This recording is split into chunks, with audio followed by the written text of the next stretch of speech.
انسي بقى اي طريقة فراخ تعرفيها وتعالي شوفي عملنا الفراخ بتاعتنا ازاي. تحفة. فراخ مشوية بصوص فظيع. آه تعالي ندخل نشوف المقادير. عمرك ما هتبطلي الطريقة اللي انا هقولها لك دي. تمام. هنجيب بقى بولة كده ونحط فيها نص كوباية زبادي كبيرة أو علبة زبادي صغيرة. وهنحط معلقة صلصة كبيرة ونحط بهارات فراخ.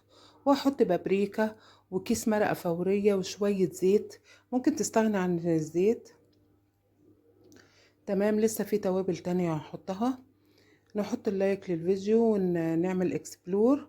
واحط بقى توم باودر وبصل باودر وسماق وليمون. تمام كده.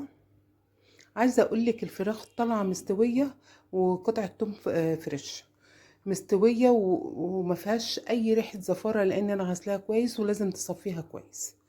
هنمسك بقى الفراخ كده ونشرحها شرايح كده عشان التتبيله تدخل جوه اللحم. واكسر العظم كده بتاع الورك. تمام. وابتدي بقى اتبل الفراخ بتاعتي بالشكل ده كده. تمام.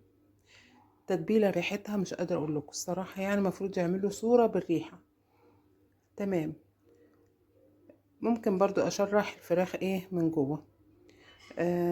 بس سيان يعني. تمام. بعد ما تبلنا الفراخ بتاعتنا انا ما خليتهاش صراحة في التتبيلة شوية. ممكن تخليها وممكن تشتغلي بيها على طول. هجيب بقى البايركس بتاعي او الصينية اللي هحط فيها وخرطت بصلتين كده شرايح وطماطميتين وقرن فلفل اخضر. عايزاه حامي عايزاه بارد زي ايه ما يعجبك. تمام. بما اننا متبلين الفراخ كويس واحط برضو معاهم قطعة توم فريش. احط بقى ملح وفلفل وبهارات فراخ بس هكتفي بكده. تمام. تمام. واقلب بقى الخضار بتاعي. عايزة بقى تحطي معاه بطاطس براحتك. ونحط بقى الفراخ بتاعتنا نرصها كده بالشكل ده. تمام.